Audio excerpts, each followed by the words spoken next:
Good morning, good evening, and welcome back to the Press Start channel. I'm Seth, and today we're going to talk about the Alohomora spell, as well as the lockpicking within Hogwarts Legacy, and those level 1, 2, and 3 doors you may have seen around Hogwarts and various other areas in the game. So this video is hopefully going to give you some very quick tips and tricks about how to get the spell and what it can do. So, starting with progression, you do have to go a certain distance into the main storyline mission before this quest actually unlocks. The quest you're actually looking for literally unlocks after you've completed the very first trial and you're sent back to Hogwarts. The quest is the Caretaker's Lunar Lament, and this is from Gladwin Moon, the Caretaker.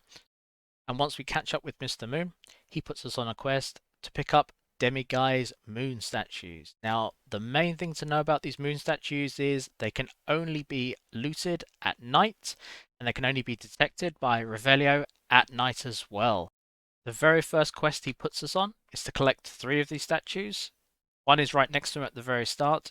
2 of them are actually on the stealth mission that he sends you on. He also teaches you the level 1 Alohomora spell too. Now, if you do have difficulties with the actual mini game itself, we did do a video on this earlier in the week, so please have a look at that video if you are struggling with that mechanic. And then we're off to basically find the 3 knight statues. One is at the very beginning, 2 are on the actual stealth mission itself. And once you've actually returned those 3 statues back to him, the second mission actually opens up, which requires 9 of the statues to open up level 2. And once that one gets turned in, is then required to have 13 statues to complete the third mission itself. This does sound like a lot of statues, but to be honest, it's actually not that difficult to find them, and it doesn't take too long either. Because the first tip is in the top right hand corner, when you actually visit a certain area, it does actually tell you how many Demiguise statues are actually left per that area to actually collect. The other nice thing too is you're not limited to Hogwarts Castle itself. Hogsmeade, for example, does have 9 statues, and if you actually zoom out to the world map, each of the villages dotted around the map actually has 1 Demiguise statue in each village. Now, these villages are actually very easy to discover where the statue is, because vast majority of the time, you land in the village, you make sure it's at night time, cast Revelio a few times, and you discover the statue.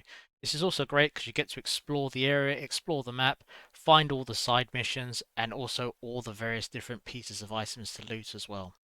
Now, several of these statues are actually locked behind level 2 doors, so you do need to get the level 2 spell up and running before you're able to collect them to then progress to level 3.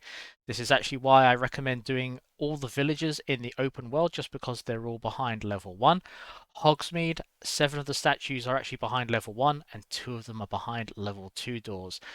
Basically, there is more than enough villages plus Hogsmeade to get that level 2 upgrade, and that makes it very easy to progress to level 3 by collecting the rest of Hogsmeade and those villages, and then collecting the additional 1 or 2 around Hogwarts Castle itself, which again, if you do want to, there are some fantastic guides on YouTube, but to be honest, as long as you make sure it's at night and you're running around casting Revelio, you will discover these statues and you get to explore the castle in all its glory.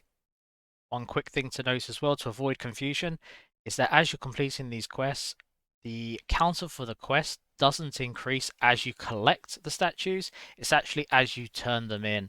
So sometimes it's the case of, okay, do I have 7 statues now, or was that the 6th? Collect a few more than you think you have, just so that when you go back, you definitely complete the quest, especially the level 2, so you're then on to level 3. There are actually more statues than required to get level 3. This is just because there is kind of like an additional quest afterwards as well for the complete set. That's it for the video, guys. I hope it was informative and helped a few people out. If you did like the content, please like and subscribe. Other than that, I hope everyone has a great time playing Hogwarts Legacy.